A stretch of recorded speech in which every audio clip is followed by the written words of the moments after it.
Bom dia a todos. Podem continuar tomando seu café, quem ainda está tomando. Quiser sentar também, fiquem super à vontade. Queria agradecer a presença de todos em mais uma edição do nosso Café com Autoridade. Hoje a gente tem a honra de receber o senador Eduardo Gomes, do PL do Tocantins, que começou sua carreira, estamos até conversando sobre isso, como vereador, né? Secretário municipal e de Estado no Tocantins, deputado federal, membro da mesa diretora da Câmara Federal em mais de uma oportunidade, em cargos diferentes. Depois, membro, líder do governo no Congresso, isso, uma fase difícil, né, de muito jogo de cintura, além de outras importantes funções dentro do nosso legislativo. O senhor também é autor e relator de vários projetos importantes, né, de temas que sempre trazem muito protagonismo à sua atuação, justamente em função da sua capacidade de ouvir, equacionar, debater. Nós sabemos disso, temos presenciado isso, somos testemunhas. E, enfim, o objetivo hoje da gente estar aqui é especificamente, de certa forma, voltar os nossos olhos para o PL que trata do uso da inteligência artificial, né, e sua regulamentação na sociedade brasileira. Em nome da BRIG e de todo o nosso público, mais uma vez eu agradeço a sua presença e disponibilidade. A gente sabe que a agenda nessas últimas semanas, antes do recesso, estão bastante apertadas. E é um privilégio ter o senhor hoje aqui com a gente para falar de um tema tão importante. Queria agradecer também a presença aqui dos nossos membros da BRIG, a nossa vice-presidente Francine Mor, que está aqui com a gente à mesa, a vice-presidente Roberta Rios, que estão aqui compondo a mesa, e aos membros do Conselho Superior e da diretoria, que estão também aqui presentes. Eu consegui anotar alguns nomes aqui, mas temos a nossa presidente do Conselho, Carolina Canuto, e também os membros da diretoria, o Luiz Antônio Flecha de Lima, os vice-presidentes Andrew Greenlees, Eduardo Faye, Rafael Favetti, nosso diretor Altair Ribeiro, que desde cedo estava comigo aqui, né, Altair? Cuidando de tudo. E as diretoras e coordenadores dos nossos comitês temáticos, que eu não sei se já chegaram, mas a Catiane, a Noemi, que eu já cumprimentei, e a Edith. Estou vendo também aqui a presença de pessoas muito queridas e importantes para nós, que eu sei que o senador já vai cumprimentar o seu colega, mas o nosso querido colega senador e associado da BRIG, o Marcelo Moraes, o presidente da Abrace também está nos dando a honra de estar aqui, Glauco Mai.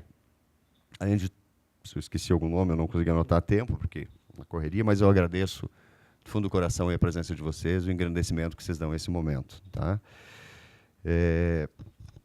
Eu queria dizer só que, ao final do evento, logo na sequência da nossa conversa com o senador, a gente vai ter um ato, enfim, a fala do Michael Lopes, que é representante de uma pessoa jurídica associada da BRIG, a Nomos, e que vai lançar com a gente hoje, a gente aproveitando essa oportunidade, eu acho que a data não poderia ser mais apropriada, o nosso comitê de tecnologia e inovação, senador. A gente tem comitês bastante atuantes, que acompanham vários temas que estão em tramitação, em debate na sociedade, e a gente sempre, internamente, formula opiniões ou contribuições e levamos sempre para os ambientes de debates, né, para que, da forma apropriada, enfim, seja encaminhada. Mas, por fim, então, agradeço a presença de todos os nossos associados, tá bom? A ACE, a BFA, Tivitas, Domínio, Ética, Grupo Flag, Grupo Pharma Brasil, a Nomos, que eu já citei, e a Vector. Também a todos os jornalistas e profissionais de imprensa que estão aqui presentes, sempre muito gentis, dando cobertura, nos ajudando a divulgar esses momentos tão importantes. E queria lembrar, senadora, a nossa entidade ela foi fundada em 2007. Ela, de certa forma, é jovem. E, desde então, ela vem prestando um relevante serviço à sociedade brasileira, porque a gente busca, dentro do processo democrático, o aperfeiçoamento e as melhores práticas nessa atividade, que é a atividade de representação de interesses, ou atividade de RIG, de relações institucionais governamentais, ou lobby. E a gente tem visto, inclusive, nesse momento dessa discussão tão importante, que alguns dos nossos colegas profissionais têm sido atacados por simplesmente estar exercendo a sua atividade, de levar sugestões, de estar presente em ambientes de debates, de se manifestar, de ou ser a favor ou contra, ou de trazer considerações a determinados pontos de debate, né, como, por exemplo, na inteligência artificial. E a BRIG já está conversando, a gente já está aqui vendo a forma da gente deixar claro, e a gente sempre conta muito com o apoio da imprensa, nesse sentido, que essa atividade, dentro dos padrões éticos, né, de compliance e com a devida transparência, ela é absolutamente legítima. E nós somos, de certa forma, agentes da democracia. Nós levamos aos senhores o contraditório, as ideias, as sugestões, modelos que conhecemos de outros países, de eventuais normas que estamos querendo construir no Brasil. E, muitas vezes, infelizmente, né, somos atacados por cumprir o nosso papel de forma legítima, né, de estarmos sentados numa comissão assistindo, somos fotografados, enfim, isso acontece. O senhor sabe bem como é que é isso, né? Na atividade política isso também acontece bastante, enfim. E essa é uma luta constante, é uma construção, é um processo de educação da sociedade, nosso da sociedade, como agora o processo de regulação da inteligência artificial é um processo de educação para os dois lados, né? Para o legislador e também para a sociedade, né? Enfim, senador, para não tomar mais tempo, gostaria de lhe perguntar, inicialmente, acho que para a gente começar essa nossa conversa, como é que está sendo para o senhor esse desafio justamente de equacionar o uso e o desenvolvimento da inteligência artificial e também o estabelecimento de alguns limites, de possíveis limites à sua aplicação, sem que isso venha inibir ou até mesmo desestimular o desenvolvimento dessa tecnologia no Brasil, né, pelo brasileiro, e de uma forma que isso seja um avanço e não um retrocesso, e, ao mesmo tempo, que isso tenha um impacto mais positivo possível na vida das pessoas. Então, o senhor está com a palavra, quero que o senhor fique à vontade. Muito obrigado. Bom dia a todos. Quero agradecer ao Giancarlo, a Francine Mó, Carolina Ventura, meu senador Ademir Santana, Marcos Lima, meus amigos do Poder Executivo, minhas amigas de brigas e conquistas, né, desses dias de análise do projeto de inteligência artificial,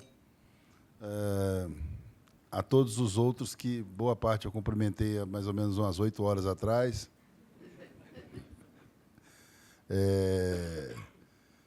E o convite da Abriga é muito importante, porque, primeiro, por ser uma atividade que eu sempre acreditei, sempre tive um bom relacionamento, desde deputado federal, acho que faz parte mesmo, de verdade,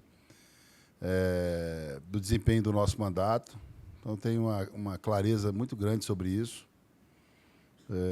A Abrig é uma associação que revela aí a boa briga, né? A briga de bons projetos, de estabelecer visões e, muitas vezes, responsáveis pelo gesto, nesse momento de divisão nacional, né? Do esclarecimento principal, né? Que é do conceito da matéria, do cerne dos projetos, né, Marcelo? Assim, eu acho que a Abrig faz um trabalho que é muito importante para o Brasil, e o Brasil, que avança em algumas matérias, precisa se debruçar mais sobre o assunto. Então, da minha parte, dos 23 anos de mandato, eu não tenho a menor dúvida, vocês podem contar comigo, porque se tem uma coisa que eu tenho plena consciência, é que o trabalho de relações governamentais, estruturação de defesa de projetos e de setores, ele é fundamental para a qualidade legislativa e para o contraditório também. Eu só acho muito engraçado que, quando falam muito da atuação de vocês, eu não sei se eu fico triste ou se eu fico alegre, porque eu acho que vocês ganham mais clientes, né? Quando muda. Olha, a atuação, isso aí vai bombar. Isso aí, essa semana vai receber uns 4 contratos novos, né? Mas, mesmo assim, é importante dizer da experiência que vocês têm e da compreensão do próprio Congresso, né? Hoje, a gente tem aí uma gama considerável de parlamentares de expressão que foram para essa atividade. Então, isso significa a eficiência do trabalho de vocês. Eu tive com a senadora Cátia uns meses atrás, ela falou: está vendo um campo que a gente não vai brigar? Porque você está num campo muito bom, que a gente vai poder trabalhar junto para o nosso Estado e para o nosso país. Então, contem comigo, sempre que precisarem de algum reforço. Essa atividade é muito clara, né? Muito transparente, todo mundo conhece todo mundo, sabe o que todo mundo está fazendo. Então, podem contar comigo para essa atividade. Eu tenho muito prazer de estar aqui hoje aqui com vocês. Com relação ao projeto de regulamentação da inteligência artificial, desde ontem que a gente está vivendo um momento que era para ser muito menos tenso, né? Mas o tempo, essa semana, o próprio recesso vai deixar mais claro de que a gente acertou a ir fazendo ajustes no projeto no meio do caminho. Primeiro, porque do jeito que está hoje, uma votação ontem com alguma sequela ia atravessar um período de recesso no ataque permanente dos lados que se sentissem afetados, e não ia construir muito, porque você ia deixar um projeto dormindo no período do recesso, numa relação que a gente ainda está ajustando, né, com a Câmara dos Deputados. Existem assuntos também prioritários que fazem dessas últimas 2 semanas tensas, né? A gente está discutindo aqui reforma tributária de um grupo que... Aí eu falo a mesma coisa de inteligência artificial por parte da Câmara. Não adianta muito você correr para entregar uma regulamentação para o recesso, se você pode fazer algum ajuste interno. E me parece que é isso que a Câmara vai fazer também. Então, muitas vezes, a pressa fica um pouco inútil, porque você vai pegar um período só de crítica e sem solução. Então, agora nós temos um período da inteligência artificial, um período de crítica, mas de possível solução, porque continua na mesma casa legislativa e a gente tem condição de aprimorar e tentar buscar um refinamento. E o que é importante nesse tempo todo do projeto? É que todas as visões tiveram oportunidade de ter alguma ação majoritária em algum momento, mas tiveram a lealdade de não submeter ao voto pelo voto. Né? Voto pelo voto, às vezes você ganha ali, mas mais adiante você vai ter problema.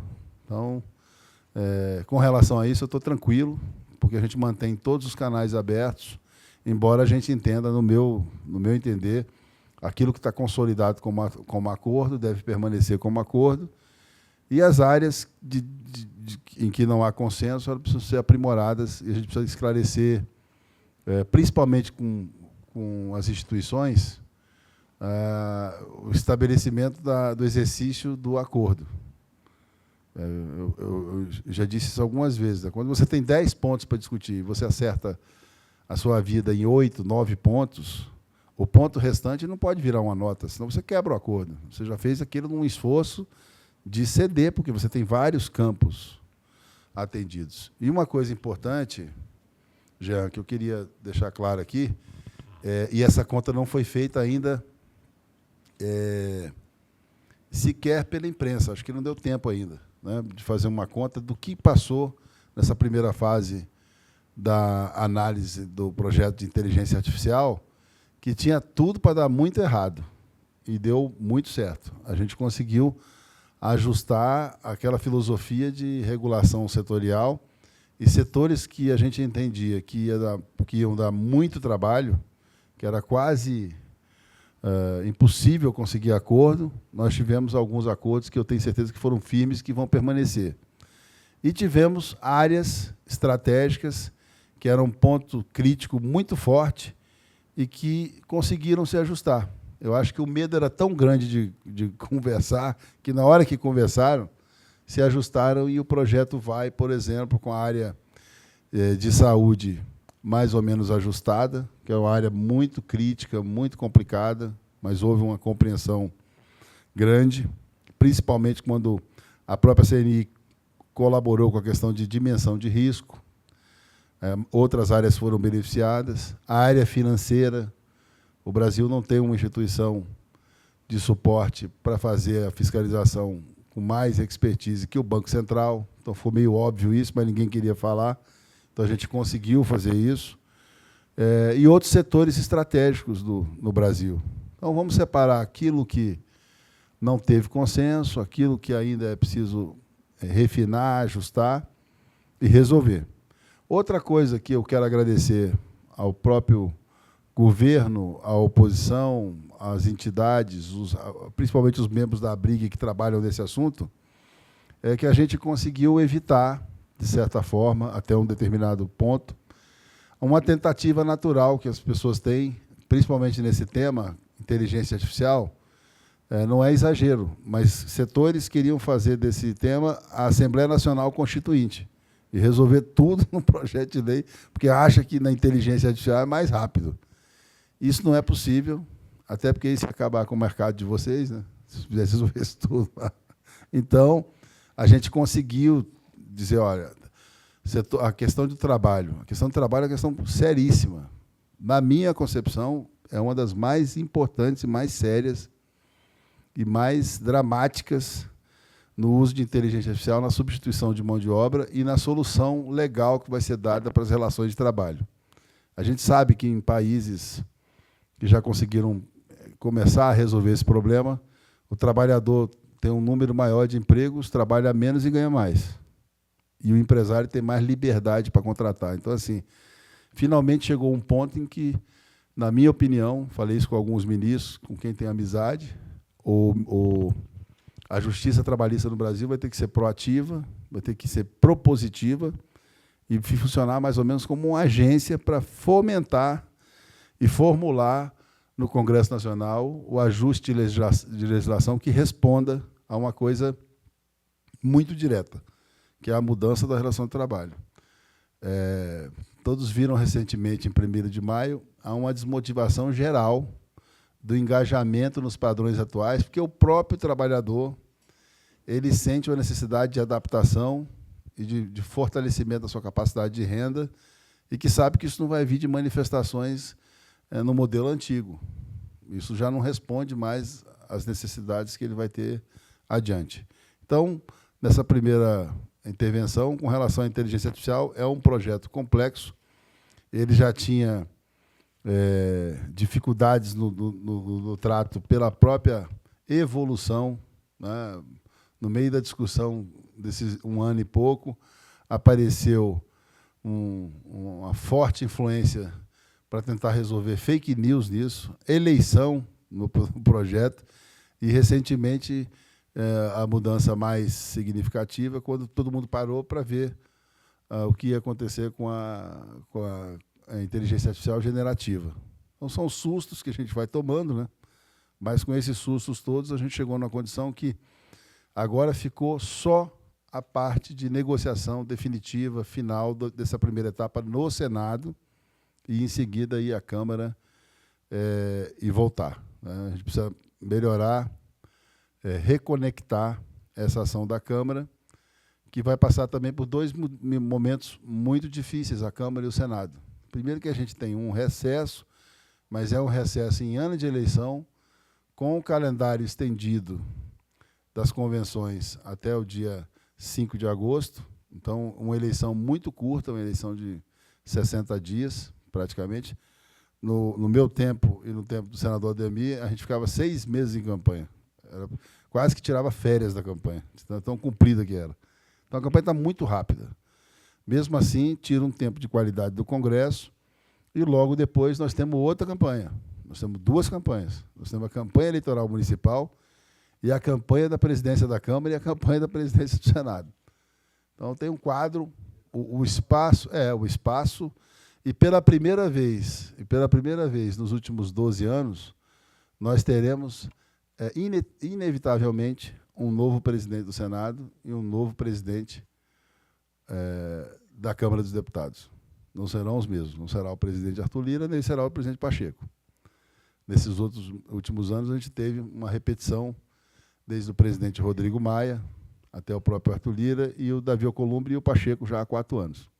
Então, isso também vai mexer um pouco. Então, o projeto vai viver de brechas, né? A gente vai ter uma brecha no esforço concentrado de agosto, outra brecha no esforço concentrado de setembro, daí, no começo de novembro, mas aí já com influência também da eleição, e muita coisa.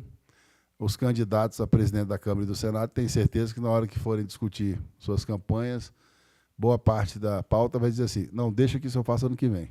Então, a gente precisa ficar só esperto para esse calendário, que ele vai vir com essa característica, né? Então, nessa primeira etapa, é só dizer disso, da tranquilidade que a gente está tendo de não criar zona de atrito e de manter o diálogo com todo mundo. O assunto é difícil, ninguém pode ter a pretensão de resolver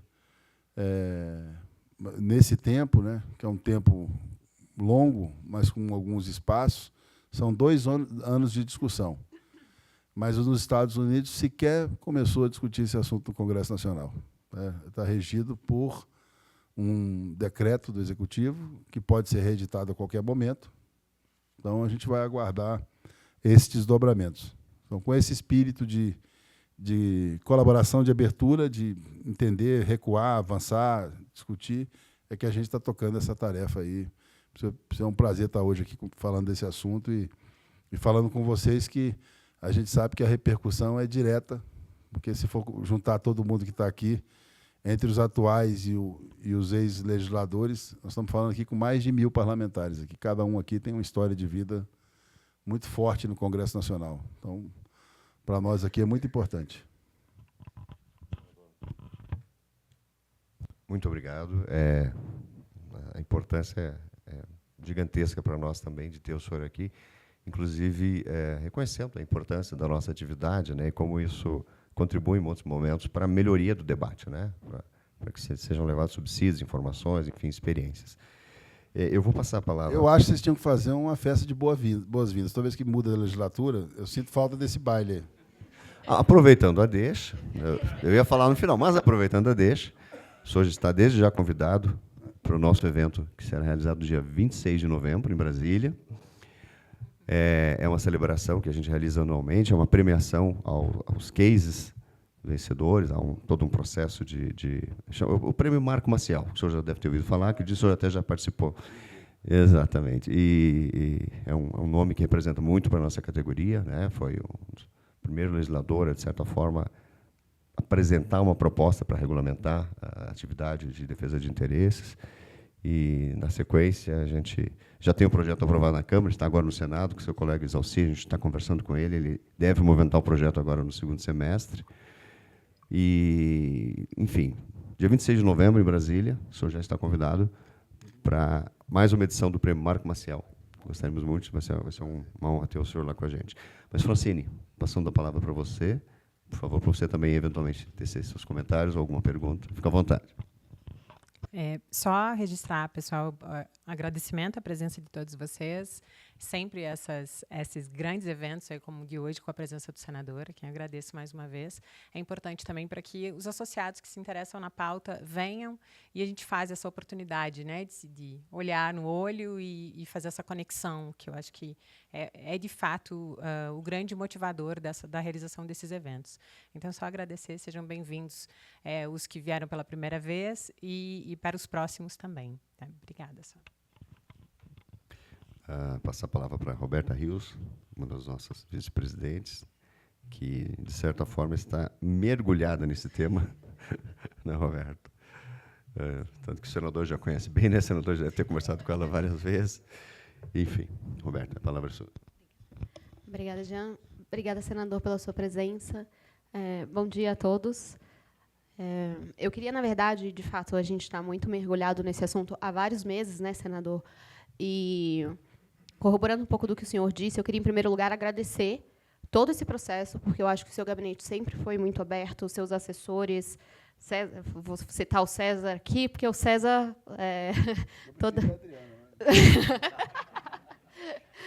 Mas, apesar de divergências, né, e a gente sabe que no processo de discussão de políticas públicas, de projetos de lei, etc., sempre vão ter divergências, a gente sempre conseguiu manter, e o senhor sempre esteve muito aberto, né, tanto com as audiências públicas, toda a contribuição que foi feita, de discutir pontos específicos, e, obviamente, a gente conseguiu avançar muito, né, do primeiro texto que a gente tinha lá atrás. Sua equipe técnica também, que tem te apoiado, o Fabrício aqui, seu nome também agradecer toda essa colaboração. As últimas semanas foram intensas para todo mundo, com reuniões, literalmente, como o senhor falou, às vezes vendo pessoas 8 horas depois ou pingando de uma reunião para outra, são sempre, né, os mesmos atores. Então, eu acho que isso é um processo de construção extremamente relevante, extremamente democrático. Mesmo que a gente não chegue num consenso, vários pontos, com certeza, tiveram evolução. E eu acho que essa decisão de, eventualmente, adiar por conta, né, desse momento que o senhor mesmo retratou de recesso, eleições, etc., vai dar também um fôlego para que a gente possa amadurecer ainda mais esse texto e ele saia um texto mais redondo, né? A gente sabe que o debate sobre inteligência artificial e a regulação de inteligência artificial é um debate que está acontecendo no mundo inteiro. E a gente está discutindo isso e pensando como regular ao mesmo tempo que as tecnologias vão avançando, mudando. Então, assim, é muito importante que a gente tenha sempre em vista que é importante regular, com certeza, né? A gente quer diminuir risco, a gente quer proteger a população, mas que a gente não pode fazer uma regulação que impeça a inovação, o crescimento e o desenvolvimento. Porque aquele projeto original, a gente já brincou sobre isso, né, Fabrício? O texto saiu, 2 meses depois, ele praticamente já estava completamente obsoleto por conta do lançamento da inteligência artificial generativa. Então, muita coisa que já tinha sido colocada ali já não valia mais. Então, eu acho que esses meses que a gente ganha vão ser muito bons, não só para a gente continuar evoluindo nesse debate, mas para o impacto que isso pode ter na sociedade depois. Então, novamente, muito obrigada. Obrigada por estar aqui com a gente hoje. E vamos continuar falando muito, né? Obrigado, Roberto. Pessoal, eu queria agora, primeiro, agradecer a fala da Francine e da Roberta, mas queria agora abrir um espaço para perguntas. A gente vai abrir para os nossos convidados e, na sequência, para a imprensa, para vocês terem um pouco mais de tempo, enfim. Tá bom? Pode ser assim? Alguém tem alguma pergunta ou gostaria de fazer alguma colocação? Por favor, só levanta a mão. Favete.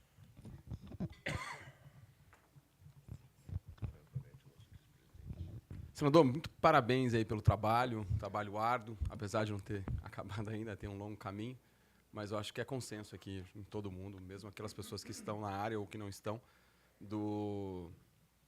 das dificuldades que o senhor enfrenta, o gabinete enfrenta, mas a altivez que também conseguem superar as questões. E a minha pergunta é muito simples, em relação a direitos autorais. Qual tipo de resistência está havendo sobre esse assunto? A gente sente as resistências, mas eu queria ouvir do senhor assim, um pouco de como é que está essa questão dos direitos autorais e as resistências sobre ele no projeto. Favete, obrigado pela pergunta. Eu só não vou perguntar para o Fabrício, porque ele está do seu lado aí. Mas eu acho que, basicamente, para quem...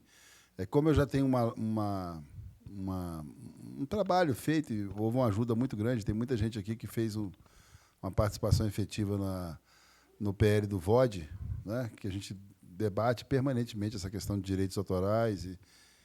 E o direito autoral ele funciona, para mim, tem uma importância especial, porque eu convivi com isso muito tempo na minha vida.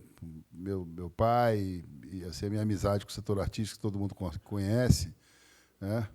Mas existem as dificuldades. Né? Você não quer resolver alguma coisa com um artista, você coloca todo mundo na mesma sala e deixa lá. Não precisa botar ninguém que é a favor ou contra o projeto. Eles mesmos conseguem fazer a oposição, a versão, a outra versão. Mas, finalmente, eu acho que a gente conseguiu fazer um acordo. Ainda vai sofrer um processo para operacionalizar. Eu não levo isso só por conta da questão artística, mas também eu acho que a questão acadêmica, a questão principalmente do conteúdo, né? A propriedade de conteúdo, isso muito forte na área do jornalismo.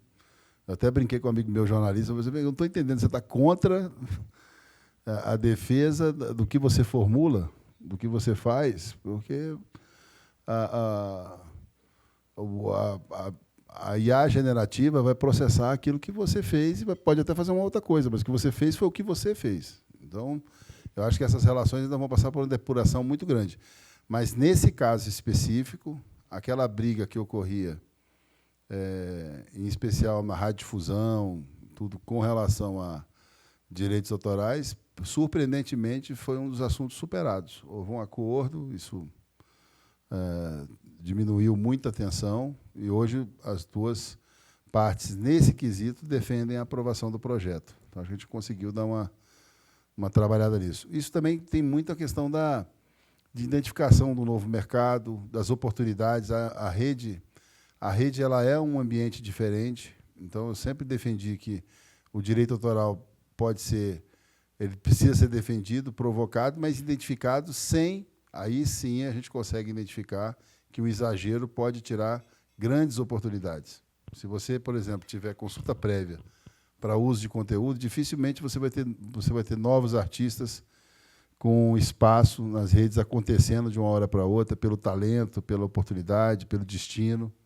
porque você vai consultar previamente quem já é consagrado, para usar um mercado que vai ficar restrito.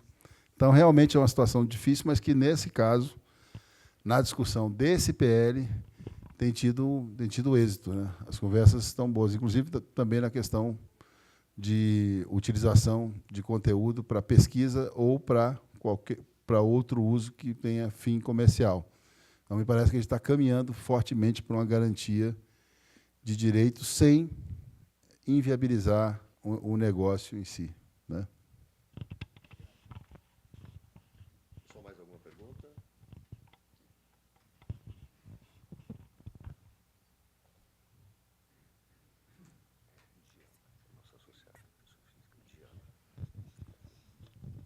Bom dia. Primeiramente, muito obrigado, senador, por essa oportunidade de tratar sobre esse tema, né? Muito importante que está vindo aí na sociedade. E a minha questão seria se está sendo acompanhado o debate legislativo lá do Japão a respeito do assunto, que eles já estão um pouco adiantado e até porque eles são o Japão no quesito tecnológico, sabemos que ele é muito avançado, né? Só para a gente ter um comparativo de ideias, de repente, para aprimorar nossas ideias aqui no Brasil. Está sendo acompanhado por lá também. Bom, Diana, obrigado pela pergunta, né? Desde o início, a gente teve a preocupação de acompanhar a legislação na União Europeia, então a gente observou a aprovação da primeira legislação, a revisão, que ainda está sendo regulamentada, é uma dificuldade muito grande, porque são muitos países, então, muitas vezes, uma tradução para um projeto, 1 ano, 6 meses, 2 anos, mas há um exercício forte de regulação. Nos Estados Unidos, como eu disse, que tem uma visão muito mais ligada às empresas, e aí você tem um decreto de 92 páginas, com possibilidade de uma reedição. No Japão, na Índia, na China, que tem como visão principal o Estado garantidor da política pública e da empresarial.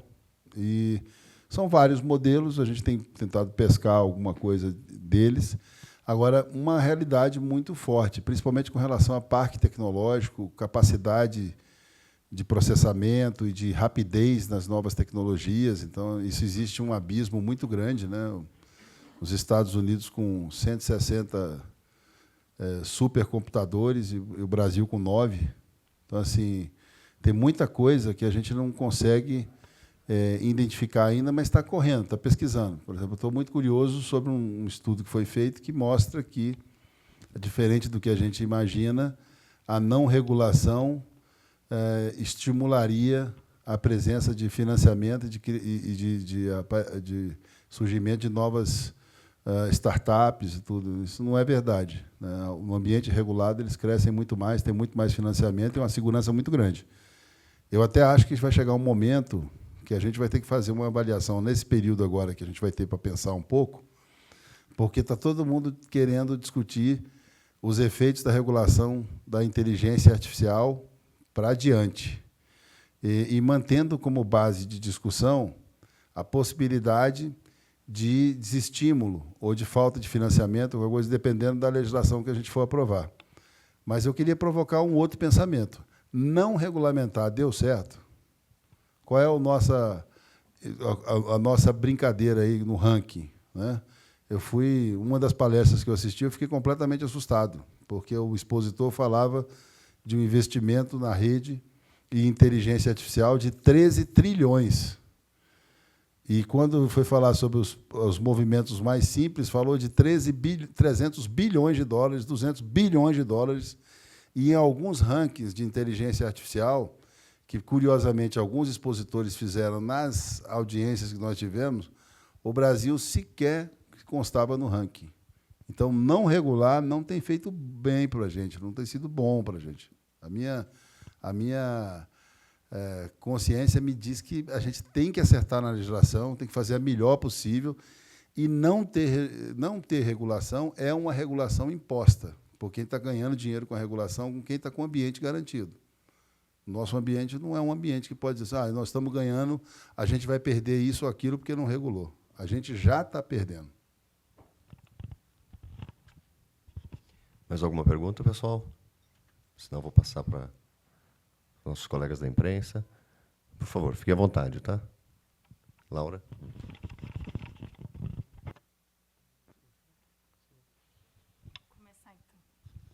Bom dia. Senador, teve esse novo adiamento aí da votação na comissão. Agora, qual é a expectativa? Quais pontos? O senhor disse que está próximo de um consenso, mas tem alguns pontos que ainda não são consenso. Então, que pontos são esses? E quando que essa discussão vai ser feita, quando que ela vai ser concluída? E também queria lhe perguntar sobre essa preocupação e a nota técnica que a CNI apresentou ontem sobre a questão dos parques tecnológicos. Como é que isso pode ser solucionado?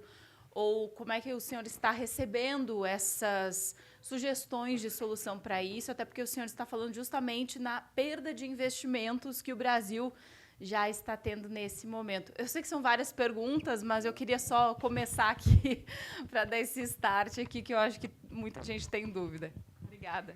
Bom, Laura, eu quero agradecer a pergunta. Primeiro, que é uma coisa curiosa, né? Essa é a nosso primeiro adiamento assim, concreto, porque em todos os outros nós cumprimos uma etapa que era reunir a comissão, contar prazo, ler o relatório, complementar o relatório. Então, assim, a gente nunca parou. A gente vem avançando, né? Se for olhar a tramitação pura desse processo na comissão especial, essa é a primeira paralisação, o primeiro adiamento que coincide com o recesso e que coincide com o prazo da comissão, que vai ser renovado, mas que venceria agora no dia 17. Então, é a primeira vez. Com relação a essa evolução que está sendo discutida, por exemplo, ontem nós resolvemos, no meio da discussão de adiar, a gente resolveu uma questão que tem mérito, que é uma questão muito importante, mas que será discutida em outra legislação, que é a questão do trabalho, que constava num artigo que nós admitimos, e, ao mesmo tempo, quando foi analisar a repercussão estava demasiada para um assunto que vai ter que ser resolvido, mas que não era para ser resolvido naquele momento. Com relação à CNI, eu tenho uma relação já desses 24 anos de mandato excepcional com a CNI. Sempre tive presente, ajudando e tudo. Naquilo que ela apresentou, não somos nós que atendemos, né? Quem fez esse trabalho de maneira até mais esforçada, né, foi o próprio governo, no entendimento entre o ministro Padilha, a secretaria que está com a Samanta aqui, da Relações Institucionais, o Ministério dos Comércios, esse debate que houve muito rapidamente, atendeu uma série de reivindicações. E é esse exercício que é importante fazer. De repente, o que está sendo pedido precisa de um tempo maior de estudo para a gente analisar e ver exatamente se é possível e se tem aquela função específica. Eu tenho muita fé na reindustrialização do país, mas a gente tem que fazer isso com senso crítico, porque muita coisa que vem acontecendo de um bom tempo para cá não significa necessariamente investimento e acaba resultando a morosidade na falta de investimento. Eu, por exemplo, não tenho menor dificuldade de dizer que o problema do setor industrial do Brasil hoje, o maior problema não é a inteligência artificial. A gente já está na inteligência artificial, só que a gente está na inteligência artificial dos outros países. E aí a gente vai para a montagem, a gente vai para a linha de montagem e esquece que o motivo da gente não ter investimento em indústria no Brasil, muitas vezes são os impostos, a falta de fomento e o investimento em tecnologia e inovação, que não necessariamente quer dizer regulação de inteligência artificial. Talvez, se nós tivéssemos essa primeira lista resolvida, a gente não estaria discutindo tanto inteligência artificial, né? É imposto, é financiamento, é fomento, é clareza nas políticas industriais. Isso tem deixado a nossa indústria numa situação difícil. Então, por isso que, nesse momento em que a gente para discutir, é preciso entender dessa lista de reivindicações, o que é fundamental, porque muitas vezes a gente vai buscar nessa regulação de inteligência artificial um problema que não se resolve ali. É um problema que a indústria já discute há muitos anos, com muitos governos. Eu tive a oportunidade, com o próprio senador Ademir Santana, no governo passado, fazer um trabalho muito forte de aproximação. O começo foi muito difícil, né? Mas, mesmo assim, sempre fica faltando uma coisa que não está nesse projeto e que a gente pretende estar lá no Congresso Nacional para poder ajudar. Mas eu também tenho certeza que a gente vai chegar num acordo nesse ponto, porque foi uma surpresa ter tido problema nesse ponto, mas a gente está pronto, preparado para discutir. Acho que tanto o governo, quanto as agências, quanto o Congresso está pronto para discutir com a CNI, com o setor produtivo e achar uma solução.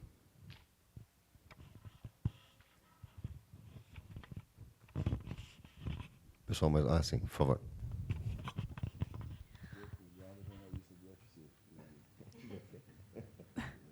Bom dia, senador, tudo bem? Eu queria perguntar... Desculpa te interromper, só o seu nome e... Meu nome é Júlia, eu sou do Poder 360. Na terça-feira, ontem, no caso, né, nas redes sociais houve uma movimentação contra o projeto, subiram a hashtag, foi um dos assuntos muito comentados. Enfim, a gente sabe um pouco da repercussão, mas eu queria ouvir do senhor como o senhor recebeu essas críticas e essa movimentação nas redes sociais. Obrigado, Júlia. Bom, como eu escolhi na minha vida não ter nem seguidores e nem perseguidores, para mim é uma referência que é preciso ser apontada, mas eu fico muito mais medo de uma reunião nessa sala aqui, com os que estão aqui, porque eu sei que tem efeito direto na votação, então eu vejo esse movimento que eu apelidei de febre, né, na rede social. Às vezes ela pega e às vezes não pega. Na questão do VOD, pegou, porque tinha realmente alguma coisa exagerada, e quando você teve um alerta, você teve uma provocação e o projeto parou. Então, a gente deve estar atento, mas eu acho que não é a principal referência. A principal referência, por exemplo, se eu quiser falar com 400 deputados e com 60 senadores, é só conversar com quem está aqui, que eu sei que todo mundo está pensando. Então, a gente está muito tranquilo com relação a isso. E tem que ter humildade para mudar mesmo. Se a gente tiver alguma coisa que estiver fora do tom, ou que precisar ser rediscutido, a gente vai discutir, vai conversar. Mas não esse tipo de pressão não vejo muito sentido, a não ser a questão do sentimento, né? Dá para você identificar. Por isso que eu digo que a última palavra sempre vai ser do ser humano. Dá para você identificar quando tem consistência, quando tem razão e você deve recuar, e quando não tem. A gente ainda consegue perceber isso. Pessoal, mais alguém? Alguém quer repetir ou quer fazer uma outra pergunta? Senador, bom dia. Gabriel, do Estadão, do Broadcast. É bem simples. Só voltando no que o senhor falou anteriormente, eu queria saber qual que é a janela de oportunidade que o senhor vê, qual que é o cenário base para a votação do projeto no Senado. Bom, primeiro, eu acho que é a gente entender tudo que a gente fez que foi resolvido, né, que consolidou como resolvido, que consolidou como matéria que vai persistir durante esses meses como um assunto bem elaborado, bem resolvido entre os segmentos, né, no ecossistema. E também eu acho que vai funcionar muito em algum momento, que eu não sei se é agora, mas a própria cobrança, porque a gente analisou uma paralisação que foi a primeira, de um projeto muito difícil, muito complexo, mas também a gente está errando. A gente vai fazer isso nessas próximas horas. Vou apertar o Fabrício aqui, os amigos aqui, para a gente realizar isso.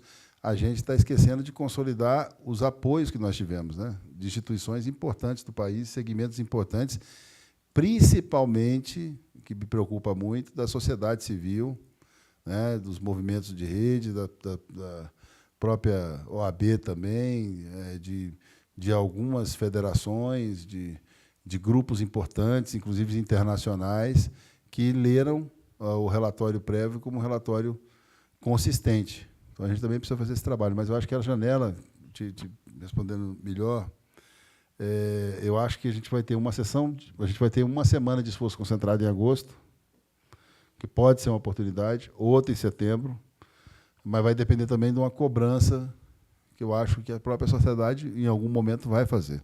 É o que eu digo. É difícil regulamentar? É muito difícil.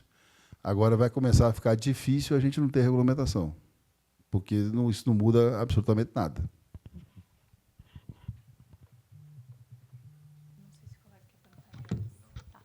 Vou aproveitando aqui, então. Deputado, desculpa, senador, desculpa.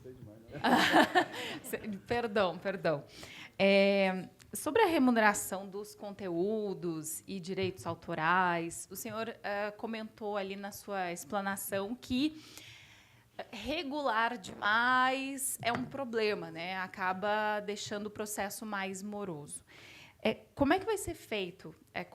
O que tem que mudar nesse ponto, né, que o senhor prevê? Essa é uma resistência aí das Big Techs quanto à remuneração desses conteúdos, mas de que forma dá para fazer esse meio termo para alcançar uma remuneração que seja justa, então, com quem produz conteúdo de qualquer tipo e que ele também não impeça, né, o uso da tecnologia generativa, como o senhor vinha citando, assim. Então, o que tem que ser ajustado nesse texto?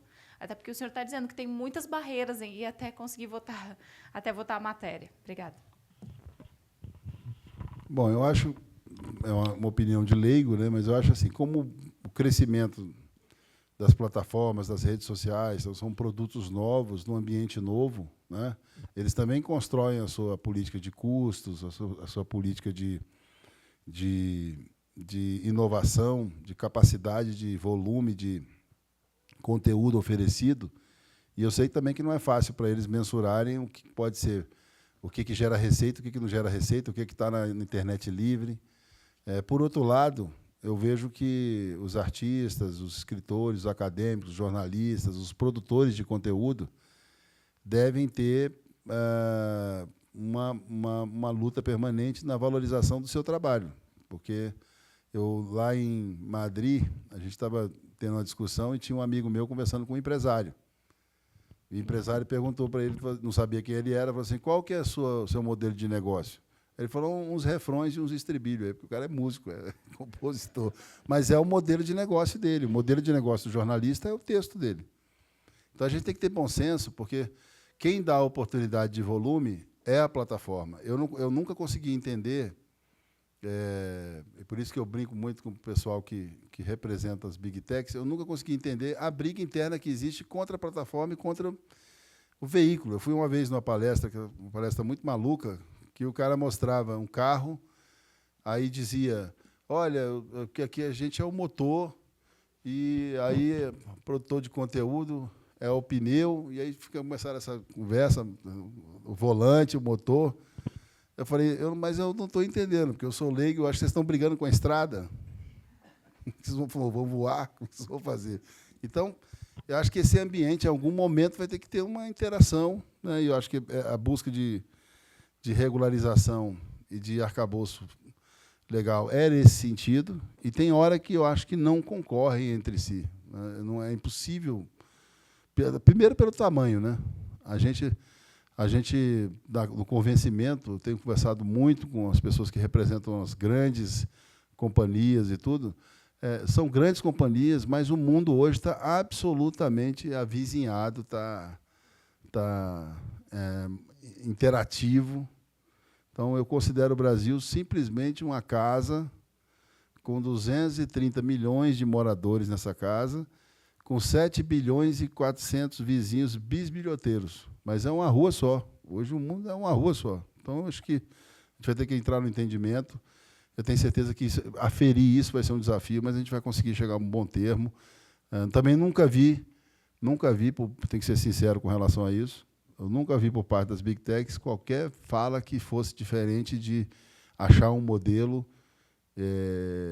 sustentável de obtenção de conteúdo e de direito garantido para todo mundo.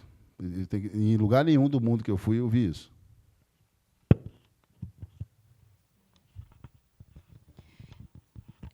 E agora seria só uma consideração mesmo, não uma pergunta, tá? Aproveitando a fala que trouxeram sobre a repercussão. Eu cheguei a ver em parte da imprensa colocando que a indústria, né, fez parte desse processo de parar, neste momento, a discussão sobre a inteligência artificial. Eu tenho certeza, pelo pouco tempo que eu acompanho o trabalho do senhor, que essa discussão vai adiante, que o senhor realmente não tem essa questão de ver seguidores e perseguidores, né, porque é uma discussão extremamente importante, não só no quesito investimento, mas também no quesito da quebra, né? Se não for estudado, regulamentado, e não é só de agora, vai ser um processo longo, né, e constante. Também pode acarretar uma quebra econômica, um problema legal, que vai afetar não só a indústria, como o poder político, como várias vertentes. Então, eu tenho certeza que o senador vai continuar firme e forte nesse processo, e eu agradeço essa posição nesse assunto tão importante.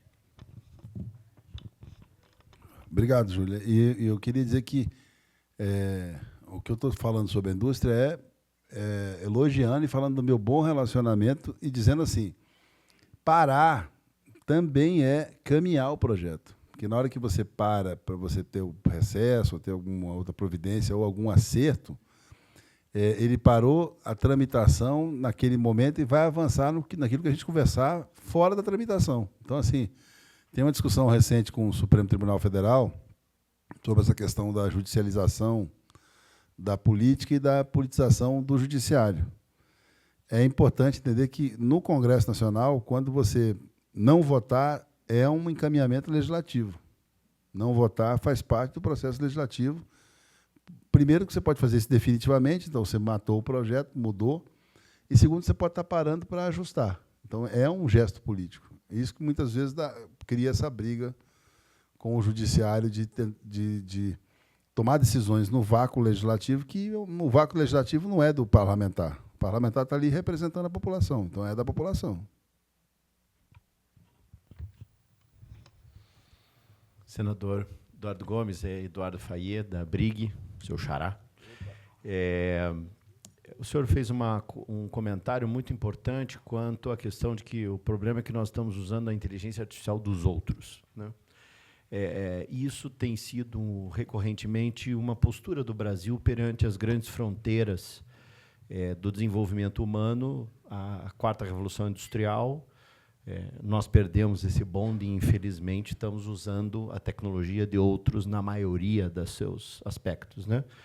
E a minha pergunta vem nesse sentido. O que essa regulamentação e como que o Senado, o Parlamento brasileiro, está prevendo um apoio efetivo na formação de profissionais? Isso é um ponto. E o segundo ponto, na discussão e criação de conhecimento científico, que, no caso da inteligência artificial, a base é a matemática, né?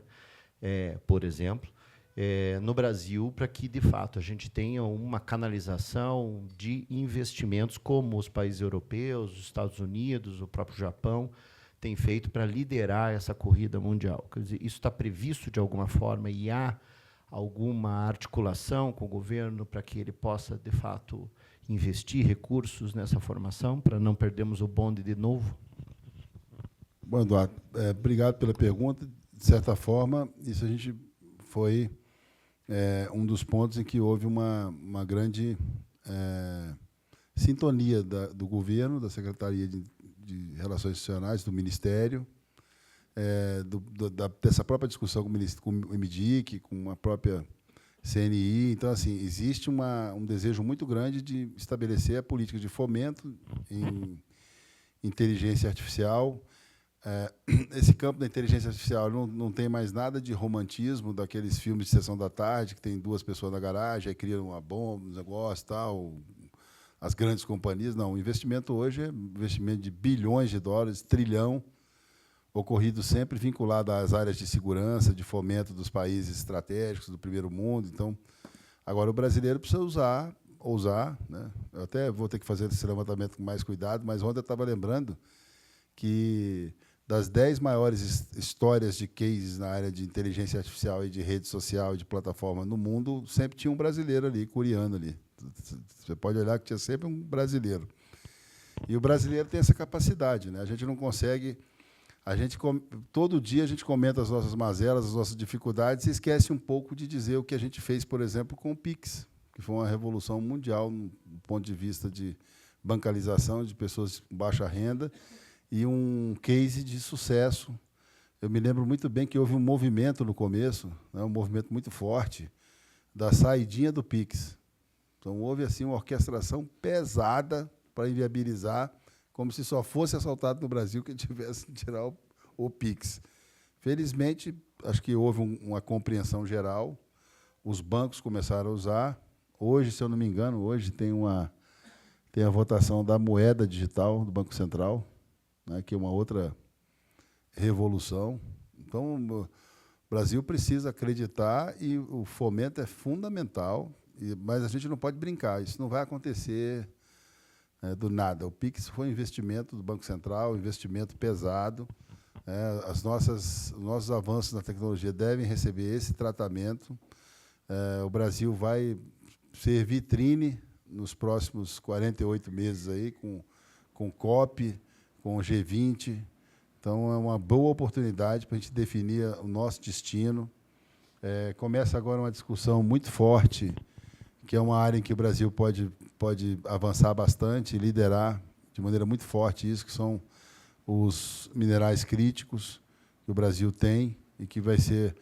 É a única coisa que a inteligência artificial não consegue resolver, é gerar energia com menos impacto ambiental, e o Brasil pode fazer isso, e a gente tem que aproveitar uma coisa para ajudar a desenvolver a outra. O brasileiro já não consegue explicar para ele mesmo por que a gente tem uma riqueza tão absurda na área mineral e não consegue explorar sustentavelmente para liderar um processo forte de capital para financiar essas atividades. Bom dia. Alexandre Gouveia, sou do setor produtivo, sou de uma startup chamada Jovem Gênios e lidero a área de GovTech do Parque Tecnológico São José dos Campos. Eu tive a oportunidade de ser secretário aqui no Governo do Distrito Federal e presidi a FAPDF, sucedi o Isalci Lucas, seu colega, meu amigo.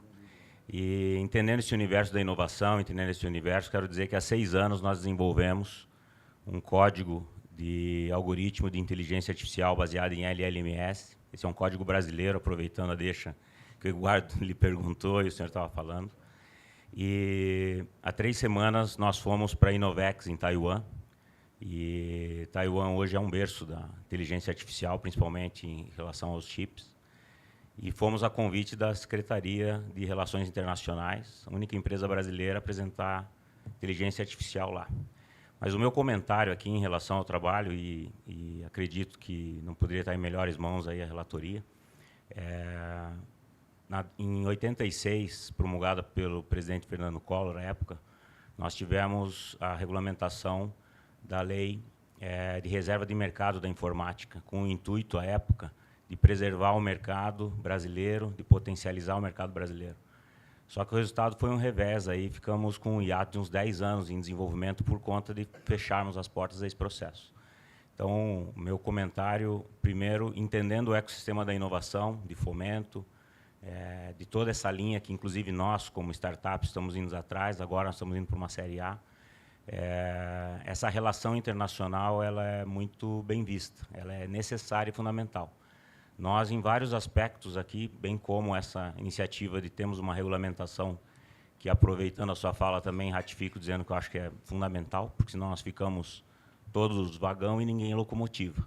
E aí nós temos que ter realmente, acho que, uma direção, mas não é bem uma pergunta, é uma contribuição do lado do setor produtivo de dizer muita atenção ao aspecto de que a gente faça parte da mesa das big techs e dos grandes. E a nossa empresa ganhou um espaço na Amazon dos Estados Unidos em função de ser considerada o 4º algoritmo mais poderoso de inteligência artificial para aprendizagem adaptativa nos Estados Unidos. Ganhamos um espaço de discussão lá. Hoje, enquanto estamos discutindo aqui, Jean, e ao qual agradeço o café da manhã também pela briga, está acontecendo em Recife o Congresso Internacional de Inteligência Artificial na educação de uma associação que é um instituto americano, que está fazendo isso agora no Recife, aqui no Brasil. E nós tivemos Taiwan, tivemos um Web Summit, onde ficamos em primeiro lugar. Essa discussão está olhando para o Brasil, sim. Ela está olhando e está buscando trazer muita coisa. Um dos pontos que eu acho fundamental e que tem sido um bloqueio, senador, é a relação com os fundos de investimento, que não só o fomento do governo brasileiro ou de fundos do governo brasileiro, oriundo dos impostos, tem que ser visto. Nós podemos ter uma facilitação na relação e no diálogo com fundos de investimento que já estão permeados no Brasil, já estão aqui. Só que eles, quando olham essa dificuldade tributária e em relação a fazer investimentos, eles acabam nos convidando a ir para fora e não de desenvolver aqui. Então, é mais uma contribuição e um agradecimento à Brig pelo evento e a sua presença, e a pergunta do Eduardo também. Obrigado. Obrigado, Alexandre. Tem uma querida amiga minha que é da Amazon, que a gente estava na reunião e todo mundo se apresentando. Como eram grandes as empresas demais, eu fiquei sem graça e não tinha o que falar na hora. Eu falei assim, eu sou senador, mas sou CEO da Jalapão, né, que é a empresa que nós criamos lá. Mas eu fico feliz. Eu acho assim, a gente precisa ter autoestima, né? Olha o que a gente fez com o agronegócio nos últimos 30 anos, né? O que virou a Embrapa, que é a nossa... Eu sempre brinco que a Embrapa é a nossa NASA, né? Olha o que a gente conseguiu avançar. Então, eu tenho um olhar positivo para isso e não vejo dificuldade em que seja uma compreensão horizontal, sem briga de polarização de esquerda, de direita, de centro. O Brasil tem talentos importantes.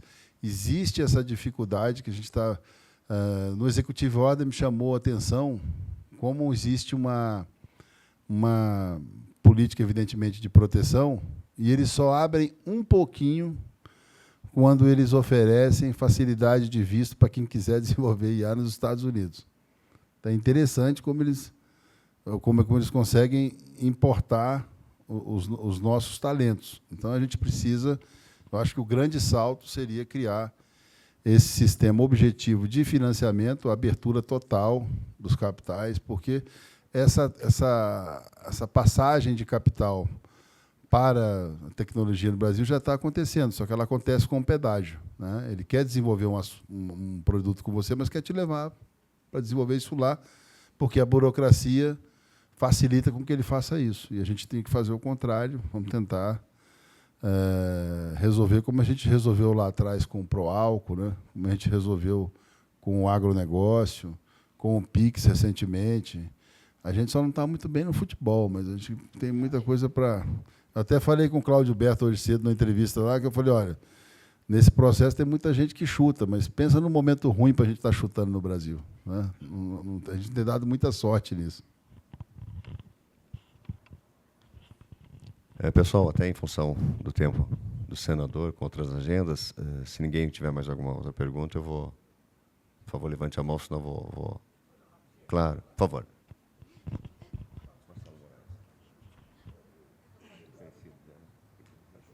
Obrigado. Desculpa só quebrar o protocolo aí, Carlos, mas bem rapidinho. Primeiro, parabenizar o senador pela atuação. Eu tenho a felicidade de lidar com o senhor há quase 20 anos e sou testemunha da sua atuação, do seu espírito público, da defesa dos interesses do povo brasileiro nesses anos todos no Congresso Nacional, seja na Câmara ou no Senado. Então, é digno realmente de palmas de todos nós que atuamos nessa área. Se tivéssemos mais parlamentares como o senhor, certamente teríamos um país diferente.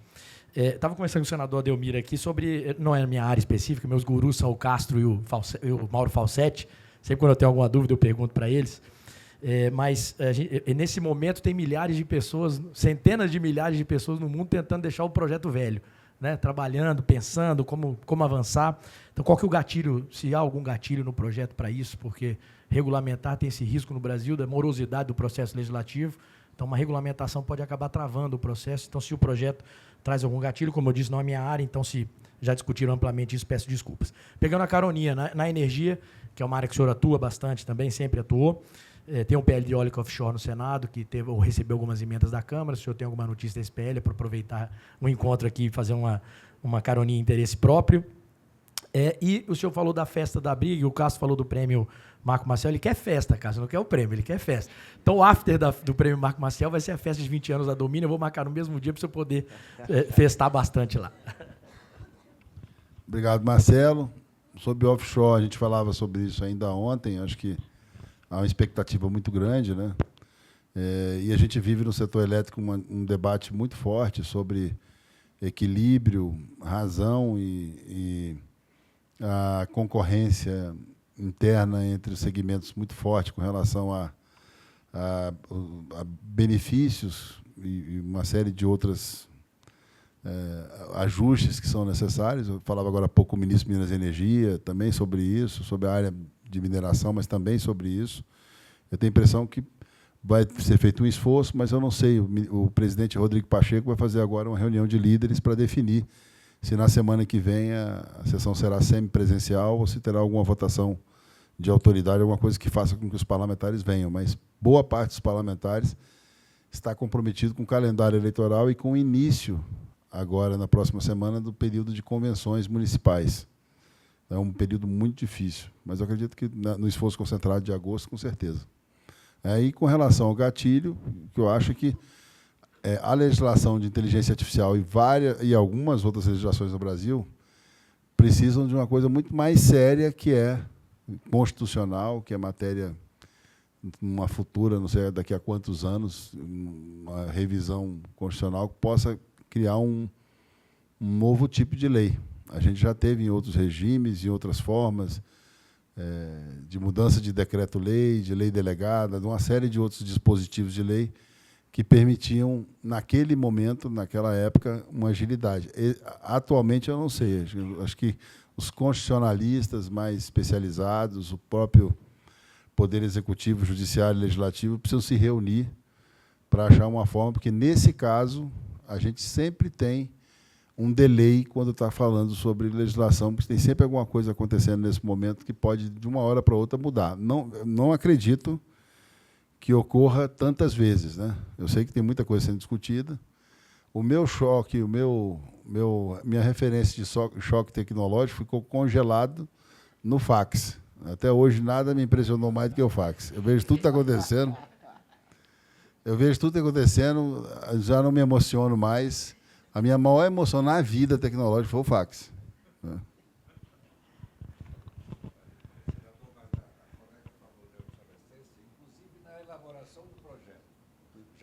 Na elaboração do projeto, em dado momento, ele já se torna obsoleto. A nossa preocupação que nós discutimos aqui é que o avanço tecnológico, como o senhor mesmo colocou, é de uma rapidez sem tamanho. Então, é preciso que haja uma legislação. O senhor disse também que não regulamentar pode atrapalhar. Regulamentar também pode. É preciso que haja uma certa agilidade nos processos de mudança. Essa era a nossa discussão, como criar um gatilho para ser mais rápido, para acompanhar a legislação, acompanhar o processo de evolução da tecnologia, ou da matéria específica, que é a inteligência artificial. Acho que o Fabrício, né? Tem uma... O senhor autoriza, Fabrício? Vantagem que ele pode fazer e responder. Obrigado, Jean. Agradeço o convite aqui para participar. Parabéns, senador. Acho que eu não vou muito fazer essa parte introdutória de elogiá-lo, porque eu já tenho esse acesso diferenciado. Tem um ponto que eu queria ouvir do senhor em relação a toda a sua opinião, com a qual eu concordo, do risco da não regulação trazer insegurança jurídica. Semana passada, a ANPD proferiu uma decisão proibindo o Meta de, enfim, minerar, extrair os dados e treinar a sua inteligência artificial. Alegou algumas questões técnicas, de alguns riscos aos titulares, etc., etc. Mas me parece que foi a primeira decisão de maior relevância que uma autoridade, uma autarquia, adotou no Brasil com esse foco em inteligência artificial. O senhor acha que a ausência de regulação de uma lei geral ela pode potencializar esse tipo de atividades? Porque nós temos vários setores regulados que, obviamente, que enfrentam a temática de inteligência artificial. A Anatel mesmo, da qual eu sou conselheiro consultivo, a Anatel já está oficiando algumas empresas para investigar o uso do mercado regulado em relação à inteligência artificial. O senhor acha que esse tipo de decisão pode acabar se proliferando no exercício dessas competências que hoje existem com a legislação que tem em vigor, e a ausência de uma lei geral pode acabar trazendo mais insegurança também por esse lado da fiscalização? Obrigado, Fabrício. Eu não tenho a menor dúvida, né? Eu não tenho a menor dúvida que, na ausência de uma legislação central, que você vai ter medidas judiciais, administrativas. A gente foi o autor, né? Nós somos o autor do texto constitucional de direito universal da proteção de dados. Isso, de certa forma, acabou com aquele negócio que estava no Brasil, e quem é do setor de saúde sabe disso, que cada estado definia a política de proteção de dados, estava uma bagunça, estava uma confusão grande, e a gente rapidamente aprovou uma PEC, né? A Câmara do Senado promulgou, então não tem mais discussão sobre isso. Então, acho que a inteligência artificial, por ser um assunto muito intenso, vai sofrer não digo ataque, né? Mas ele vai sofrer esse vácuo de legislação com iniciativas de todos os lados. Independente de eu, pessoalmente, achar que o processo de aprovação do arcabouço e da regulação da inteligência artificial não deve paralisar iniciativas do Executivo com relação ao fortalecimento das agências reguladoras, dos instrumentos internos.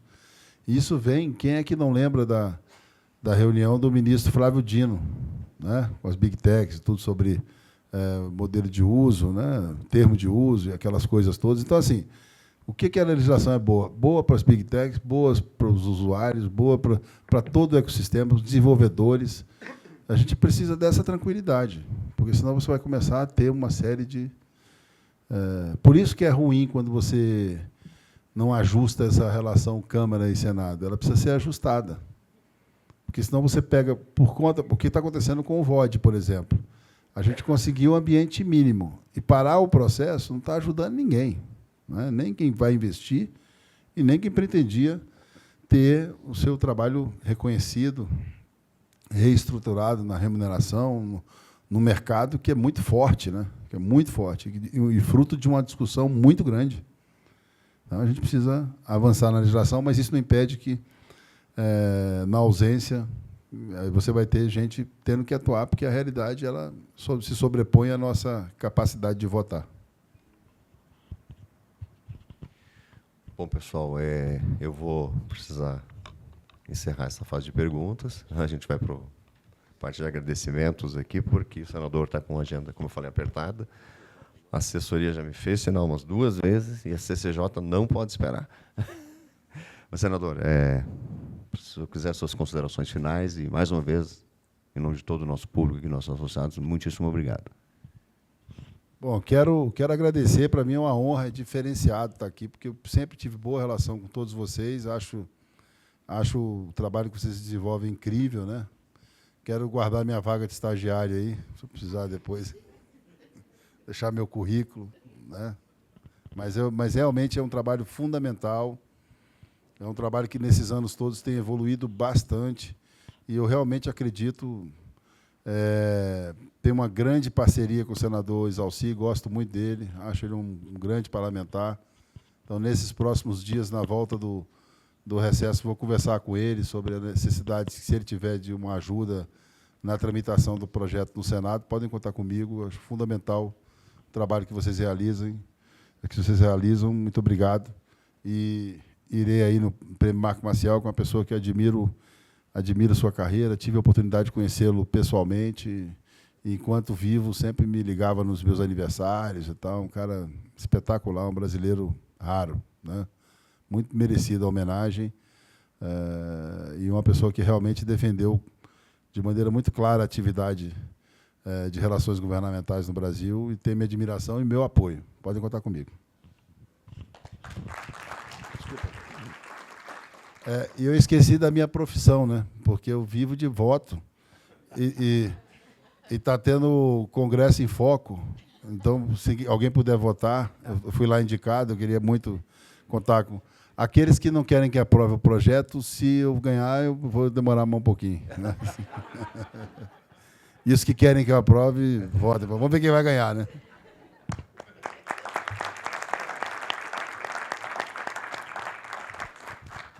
Pessoal, eu vou sair rapidamente também, vou acompanhar o senador. Peço para a Francine para assumir os trabalhos, que nós vamos fazer o lançamento do comitê. Mais uma palavra final. Claro. Desculpa de novo, é porque eu acho que a Brig pode me ajudar, eu vou contratar a Brig para deixar o link depois da votação, que eu tinha esquecido.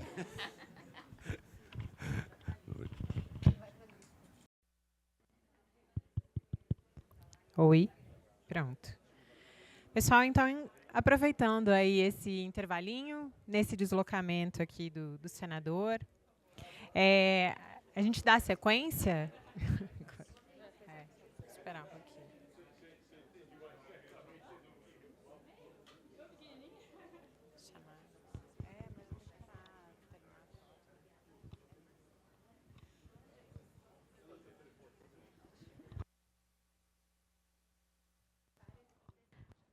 Pessoal, antes da gente terminar, a Fran queria falar só que a gente quer fazer o lançamento do nosso comitê de tecnologia, aproveitando esse evento. Então, Michael, você pode vir aqui, por favor?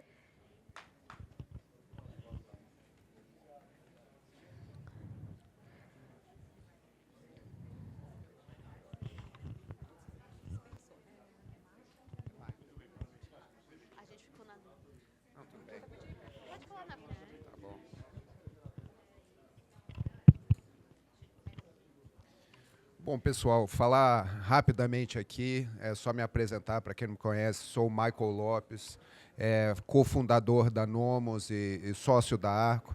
Queria agradecer à Brig pelo acolhimento, carinho, a Francine, ao Jean, a Carol também. E só dizer que temos aí muito orgulho de fazer parte desse comitê, temos várias ideias para coordenação, inovação, vemos o trabalho da Brig e também o papel da inovação como uma parte importante do processo democrático, da representação de interesse. E a nossa missão, ao criar a Nomos, foi democratizar o acesso às informações e facilitar essa interação entre o setor privado, a sociedade civil e o poder público. Então, era só isso. Muito obrigado a todos e obrigado também ao senador pela grande contribuição dele. Obrigado, pessoal. Bom dia. Obrigada, Michael. Então, é um grande gancho esse, né? Aproveitar um dia como hoje para fazer o lançamento do comitê. A gente vai mandar para os associados todos informações sobre como é que vai funcionar o comitê, como é que a gente organiza, quem é que pode integrar, mas, né, todos os associados já estão convidados. E agradecendo, então, mais uma vez a oportunidade, a presença de vocês, a gente já encerra esse evento. Obrigada, gente. Bom dia aí.